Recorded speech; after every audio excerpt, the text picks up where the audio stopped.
Da. Domnul director, dacă doriți să ne faceți dumneavoastră această prezentare. Eu, prezentarea am făcut o informare care v-am prezentat. Totuși, am dorit să auzim doar dumneavoastră. Mai doriți și alte lucruri să vi le spun, eu vi le spun.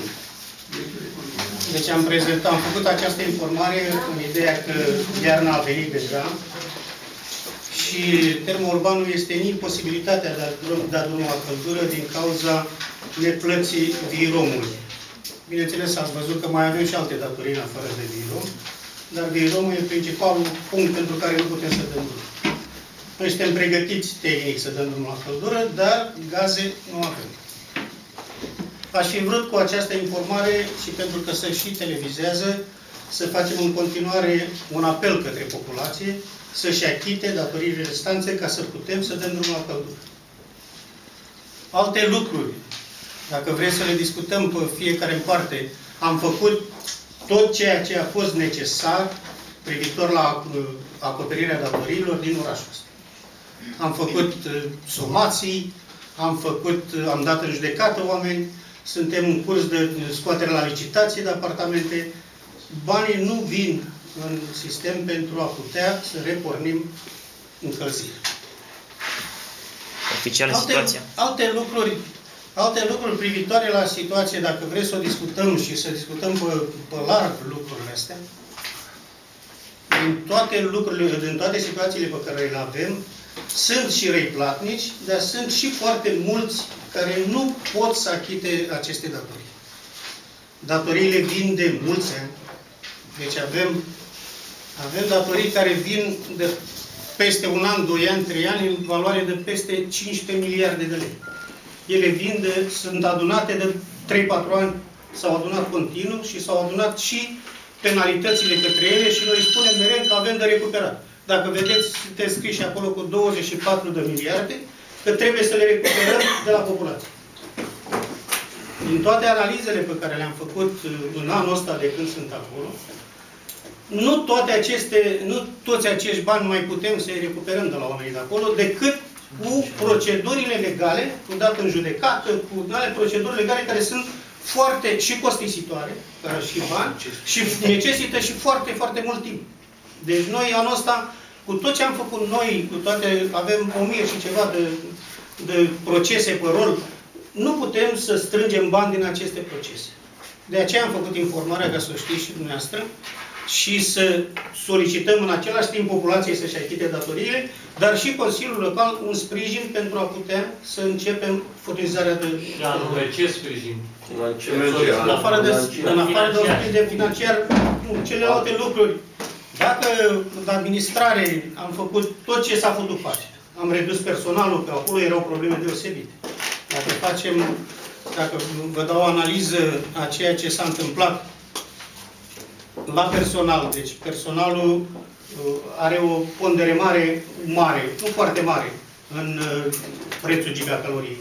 Dar pentru faptul că noi furnizăm doar 4 luni și producem 4 luni, doar 4 luni, restul salariilor, chiar dacă le-am diminuat până la 80%, ce ne permite legea, mai puțin de 80% nu putem să-i dăm unui om, chiar dacă le-am diminuat, ele se adună.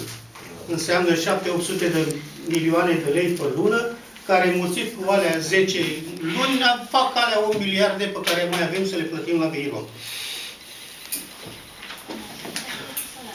Cea mai mare problemă însă vine și de la debranșările de la încălzire. Am făcut o analiză anului 2013. În 2013 am produs 16.000 de gigacalorii. O perioadă noiembrie, deci am făcut perioada noiembrie-noiembrie ca să prindă ciclul ca la fotbal, la sezon. Deci în anul 2013 am avut 16.000 de gigacalorii, în anul 2014 avem 10.000 de gigacalorii. Deci deja 6.000 de gigacalorii nu au mai fost producție.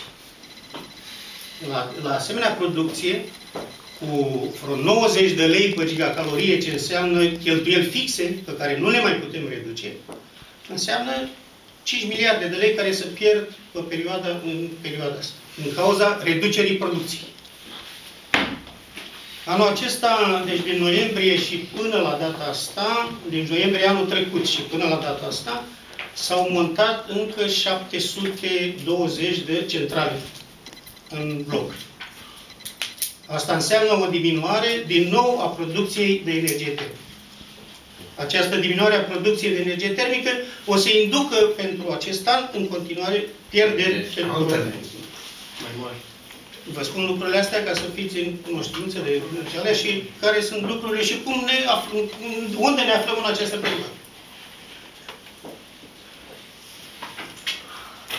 În afară de sprijin, deci lucrurile astea s-au întâmplat începând cu anul 2010. Deci după ce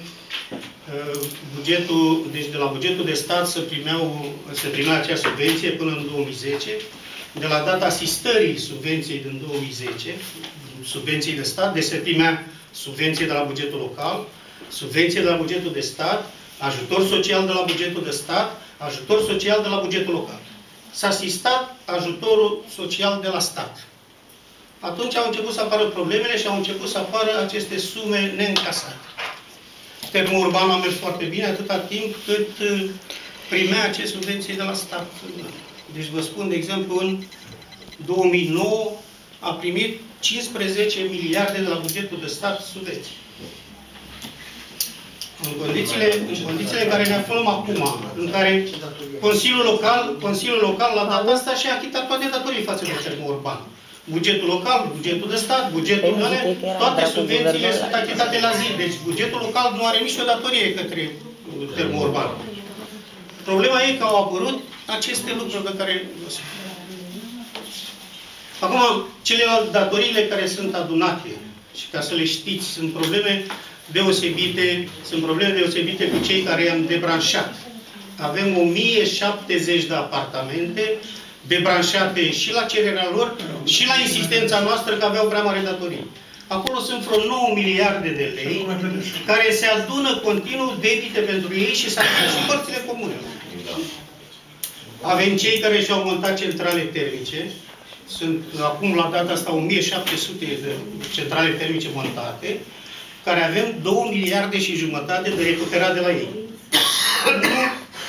Cauză tot felul de lucruri și de chichițe, motive să nu achite aceste părți comune care sunt stabilite conform legii și conform documentațiilor pe care le avem.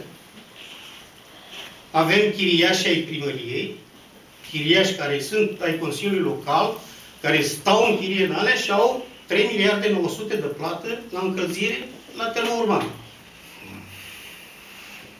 Avem oameni care au primit ajutoare sociale. Deci sunt oameni care primesc ajutoare sociale. Sunt 1000 de apartamente, 980, 960, depinde de la o lună la alta, care primesc și ajutor social pentru alea, dar în continuare nu-și achită nici ce a rămas diferența aia de acolo și avem de la ei vreo 3 miliarde și 600 de euro încasat de la SRL. Din punctul nostru de vedere, și vă rog să mă credeți că am făcut tot ce este posibil pentru încasarea acestor datorii. Mai mult de atâta nu se poate face în sistemul de încasare de la noi.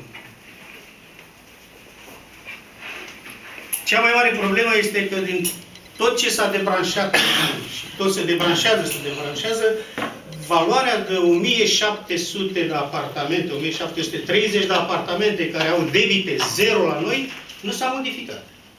Deci cei care și-au montat centrale sunt din cei care au avut cei care au avut 5-6 milioane de plată, cei care au avut mai mult, mai puțin, i-am pus la plătit, dar din cei care au debit zero, în situațiile mele care le-am făcut lunar, nu, din contră, apar cu debit zero mai mulți, dar nu sunt cei care au centrale deja și au debit zero. Cea mai mare problemă pentru noi și pentru asta este. Deci cei 1700 și ceva de oameni și încă vreo 400-500 de apartamente cu debite sub 500 de lei, deci debite care sunt foarte mici. Omul, dacă îi dai căldură, își achită datoria, asta înseamnă 2300 de apartamente care sunt bun platici și noi, Termourban, nu putem să le asigurăm căldură la data asta. De apartamente? 5370. 5570. O treime.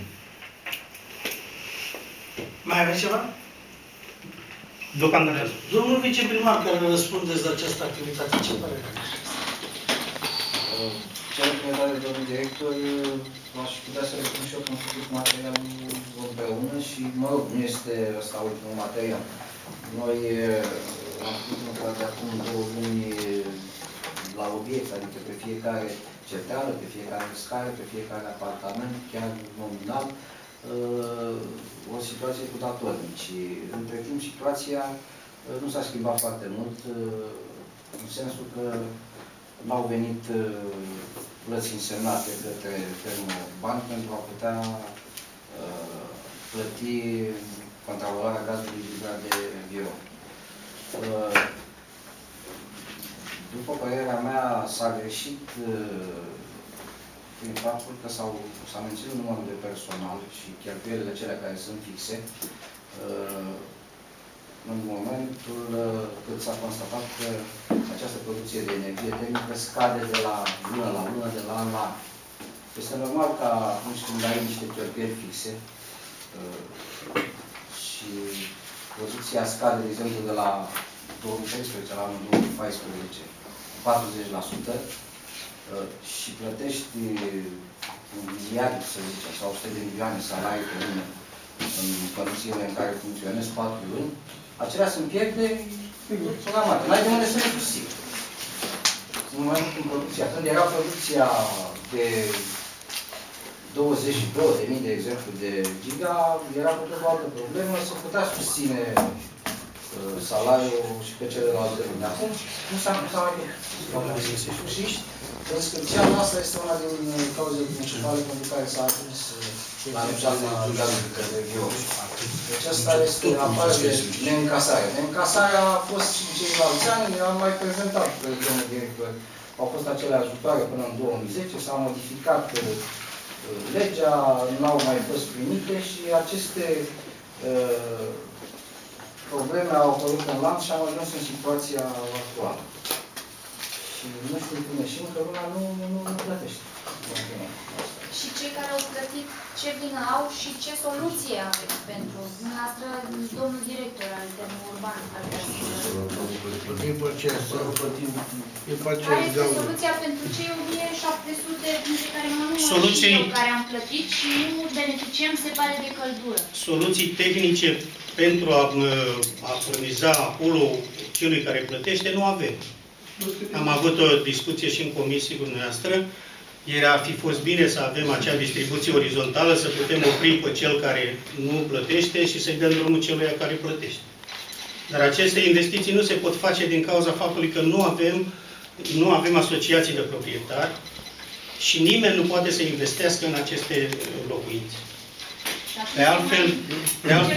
De altfel astăzi am făcut o analiză și mă uitam că în anii trecuți, prin aportul comunității și comunității europene și comunității locale și alea, s-au făcut aceste centrale termice cu 1.600.000 de euro.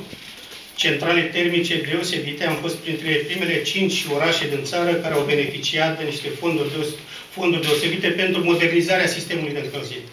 Avem unul din cele mai performante sisteme de încălzire din țară. Și de transport și de... Și mă uitam astăzi și făceam o analiză și nu mi-a venit să cred așa. Oamenii din orașul ăsta, după ce Comunitatea Europeană i-a ajutat cu 1.600.000 de euro și le-a creat condiții să aibă căldură, ei au investit în centralele termice, în ultimii 3 ani, peste 3 milioane de euro. Fiecare persoană fizică. Deci persoane fizice, la 2000 de centrale care o să ajungă, deci ei au ajuns să investească în orașul Oltenița 3 milioane de euro pentru fiecare să-și facă cu acei 3 milioane de euro în orașul Oltenița să putea face un sistem... Cred că suma totuși e cam mare. Eu așa zic. 2000 de centrale? Domnul director. Deci, 2000 de centrale, o 60.000. Părerea mea, stimați colegi,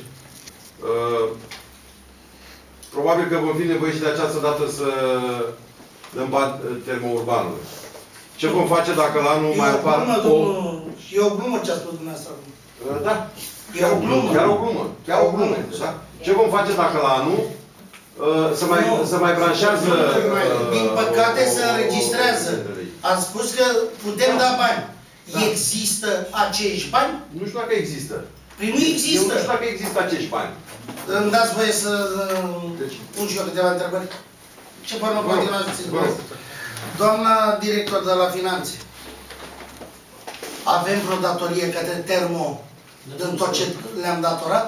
Nu, la momentul au fost achitate toate sumele datorate Termourbanului, atât sub formă de ajutoare de încălzire, cât și sub formă de subvenție, cei 10% pe care bugetul local era obligat să-i asume și în 2014 și în 2013. Ba mai mult, bugetul local a făcut eforturi supraomenești, aș putea spune, ca să achite și sumele restante neplătite de bugetul statului, pe vechea schemă de ajutor de stat. Plus acel aviz energetic, plus interconectarea centralelor. Domnilor consilieri, îmi pare rău să vă spun, n-ați citit ăsta, acest material care ni l-a dat domnul director, e o glumă proastă. E o glumă proastă. Ne ia de oligofreni. Domnilor, dumneavoastră, ați făcut eforturi anul trecut și la întâi îmi pare rău că domnul viceprimar împărtășește punctul directorului. Îmi pare foarte rău. Înseamnă că nu s-a aplicat deloc asupra problematicii Termourbanului. La 1 noiembrie 2013, Termourbanul n-avea niciun leu datorie la Virom. Zero. La data de 1 mai 2014, datoria către Virom 10 miliarde. Ciubramburim cu datoriile de acum 150 de ani. În 2011, când laudă domnul director, 17 miliarde avea datorie populația. Și a mers sistemul. Noi ce vorbim acum? Eu l-am rugat să-mi facă raport să justifice cele 10 miliarde către Virom. De ce nu le-am plătit?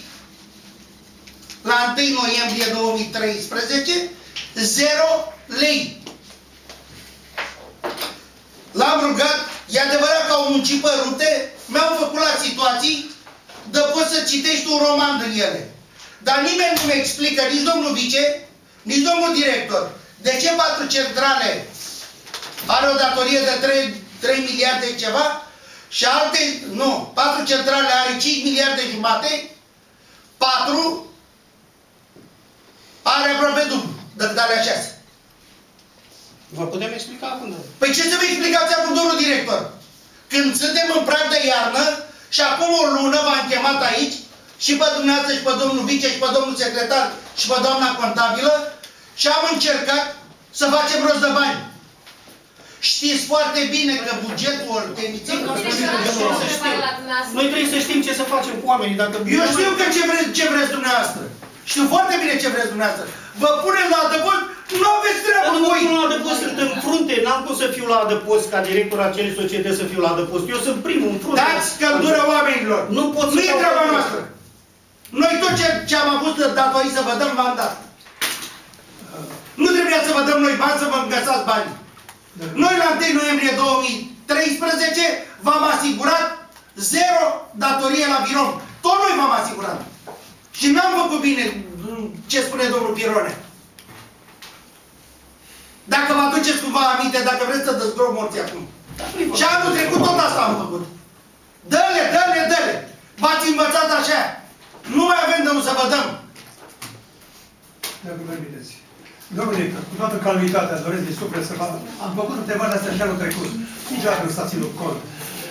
În cadrul birourilor noastre tehnice și cu tot personalul care reprezintă în special fetele care lucrează la încasări, casiere, lunar, s-a făcut niște analize.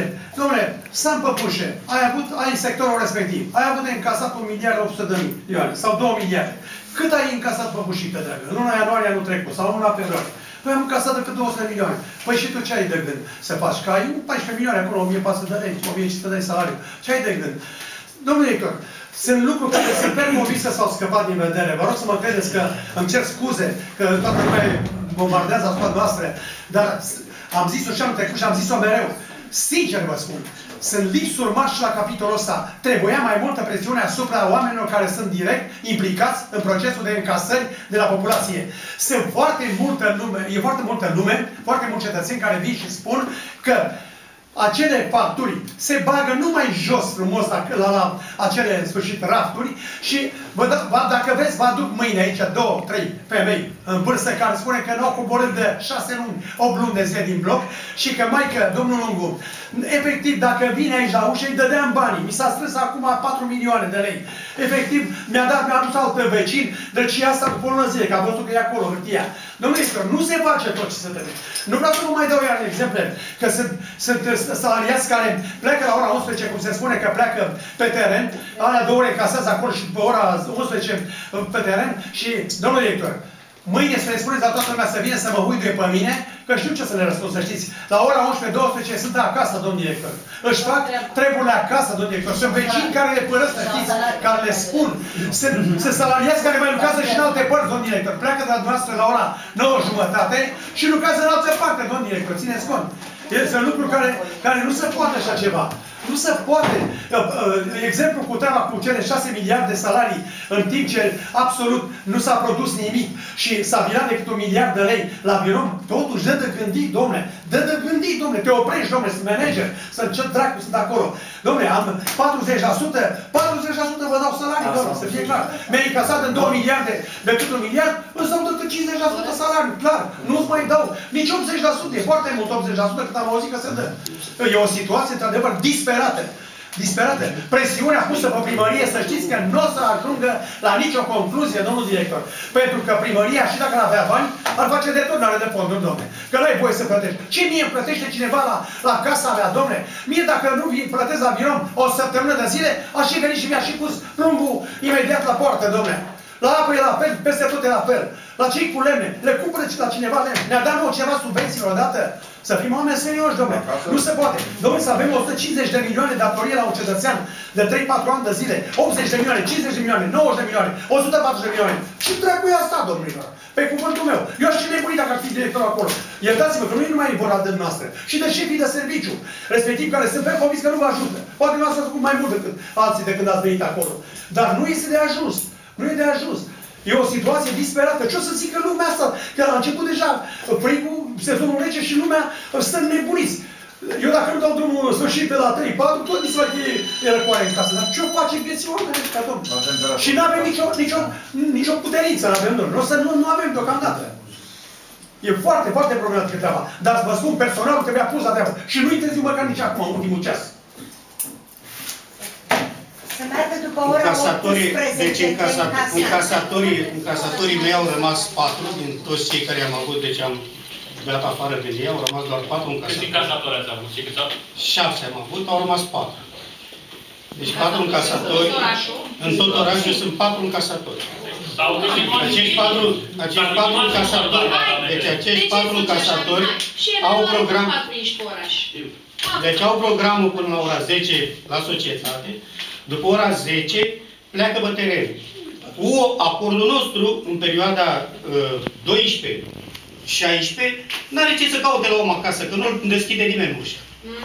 Înțelegerile noastre e ca el să-și facă acel program de după amiază, după ora. Avem oameni care lucrează schimbul 1 și avem oameni care lucrează schimbul 2, să știți.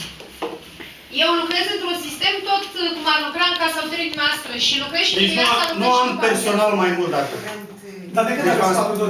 Da, o statistică în casării de vedere s-a făcut. Deci avem statistică, eu controlez casierii în fiecare zi. Pe biroul meu, în fiecare zi la ora 3, este scris ce am casat în fiecare casator de mine. Dimineața? Nu. La ora 3 după amiază, după ce s-a făcut toate calculele. Deci în fiecare dimineață el vine și depune ce am casat cu o zi înainte, eu știu ce am casat cu fiecare o parte. Câți funcționari aveți la TESA? Ultima întrebare. Câți funcționari aveți la TESA? Nu vă supărați. La ora actuală. Păi foarte puțin. Câți? 6 oameni. La TESA? Da. Cum mai 6, domnule? Așa s-a pus și în al treia ianuarie 2014? I-am dat afară din ei, domnule, nu știți că ați aprobat restructurarea. Restructurarea de iunie nu este restructurare. Nu mai am șef de secție decât un singur șef de secție. Am dat 2 șefi de secție afară. Toți cei care am luat, acum chiar că ne-ați incuiat. Deci am luat toate măsurile ca să reducem personal. Să luăm măsurile astea anul trecut. Dacă să luau de anul trecut era altceva. V-am spus, era o economie de 6 miliarde pe an, dacă să luau de anul trecut. Ne-a spus David. E posibil să nu poată să-i plătească conform caselor, care contract de muncă, doamna avocat, ce știu. Nu, ai contract de muncă. Permite. Nu permite. Câte vreme ai contract de muncă, n-ai cum să-i plătești conform încasărilor. Eu să plătăm acum. Avem structură de oameni, poți să faci sezorie. Contractul de muncă și nu întreb la Arbechim ce contract de muncă au. De ce nu întreb la Orchim ce contract de muncă au? Și n-au luat salariile de 2 ani. Acolo n-au contract de muncă? Unul din cei care i-am dat afară, domnul primar, deja m-a dat în judecată că nu i-am făcut ce trebuie. Cred că o soluție, nu e o soluție, să încercăm o mediere guvernul să ne ajute la discuțiile cu Virom. Vă spuneam mai devreme, avem 6 centrale care au toate datoriile, eu vorbesc de 19 probabil că între timp s-o mai fi dat 20 de lei. La 6 centrale avem 4 miliarde doar. 6 centrale. Avem 4 centrale foarte rele, 5 miliarde și jumătate. Dacă am putea să le pornim măcar pe astea 6, să fie exemplu, să zică, uite bă, la uite le dă, și din astea 4 miliarde, de unde am rugat-o pe Manuela, din salariile de la primărie, se poate ciupi până la 1 miliard. Să luăm și de la spital 200-300 de milioane, să luăm și de la școli 102 de milioane, să facem noi 2 miliarde. Dar să vină cei cu 2 miliarde. Ei nu pot să vină cu niciun leu. Pentru că ei trebuie să-și ia banii conform contractului colectiv de muncă. Și vă spun că la Arbechim și la Orchim au contract de muncă pe ramură, pe industrie, pe drag să-i găsească beton. Și nu au luat salariul de 2 ani. Și nu se mai omoară toată lumea ce se întâmplă la noi la Ortența. Că mai repede sacrificăm 2600 de apartamente decât pe ăștia 30 de boieri de la Termourban. Că iar o să mă vorbească Termourbanul, toată ziua, bună ziua, sunt câțiva de la Termourban care vorbesc în oraș. Primăria nu ne dă, primarul nu vrea, ăla nu vrea, s-a găsit și moțata aia de Manuela că n-are bani. Asta este subiectul lor de bârfă. Dar nu spune că nu pot și că nu puteți. Nu putem, asta e adevăr. Să dați banii ăștia. Aveți un buget pe care dumneavoastră nu l-ați aprobat. Ca să facem o rectificare, trebuie luat de undeva. Ați aprobat 100 de milioane la biserică, da? Păi aia ați aprobat-o din ianuarie 2014. Acum, de cât am făcut hotărârea, dar banii sunt aprobați de atunci.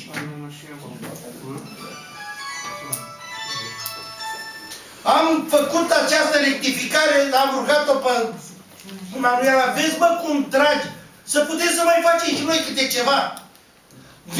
Facem farcarea aia, mărim patinoarul, ați aprobat patinoarul. Mai e foarte puțin, mai sunt și alte probleme în oraș decât termo. Dar am zis, de unde scoatem 2 miliarde? Dar ei nu vor niciun pasăre. Cea mai prezentă asta e prezentă din punctul cui de vedere al lor. Păi să le dăm banii, să nu mai dăm salarii, să luăm și banii de la spital, închidem spitalul și dăm la oamenii care nu vor să-și plătească dările. Haideți, hotărâți dumneavoastră. E în puterea dumneavoastră. Faceți. Și măriți capitalul la Termourban. Faceți-o. Cu ce bani? Păi, v-am spus de unde. Luați, închideți spitalul, luați de la școli, luați de la asistenții sociali. Așa s-au creat precedente și anii trecuți, să știți. S-a dat și lumea s-a învățat așa, domnule. Ăsta e adevăr. Și la apă, și la gunoi, și peste tot. Așa s-a trecut 3 miliarde și jumătate. Eu aș zice să totuși să mai fac și o scrisoare la guvern să intervină la acești virom care nici măcar nu vor să se deplaseze până aici. Viromul este o societate comercială și la rândul lor au plătit gazul ăla, nu l-au furat. Și ei au alte datorii. Viromul, dacă vrei să spun eu, sunt niște, să mă opresc să nu folosesc cuvinte dure, dar Viromul are adresă de la fostul primar Milescu Costinel, încă de acum 4 ani, să nu branșeze niciun apartament, decât dacă face dovada că e la zero cu datoriile. În 2012 am repetat adresa asta și eu.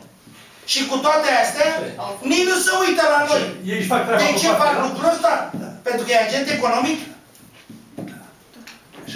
Un agent economic care mănâncă pâine pe teritoriul ăsta ar fi trebuit să țină cont. Nu-i obligă nimeni să țină cont, dar uman nu putea să țină cont. Aduceți-vă aminte că nu puteam să vindem apartamente în oraș dacă nu duceam că am plătit la REA-GCL, apa, gunoi, canal, toate alea. Notarul nu-ți făcea actul. Nici acum nu face. Nici acum, da? Acolo avem înțelegere. De ce Viromul nu ne-a ajutat? Dar familiile astea care au datorii la noi, noi putem să le impunem ceva. Pe viitor, la să le impunem. Nu ai ce să faci decât să-i dai în judecată. Sunt 1000 de dosare. Îmi vine jos, pentru nu știu ce, pentru nu știu ce. Nu că te dă în judecată domnul avocat de lângă tine, care are 60 de milioane datorii, pentru că e avocat și știe legea și își bate joc de un oraș întreg. Nu, dar la o societate comercială... Nu, eu dau exemplu de lângă tine.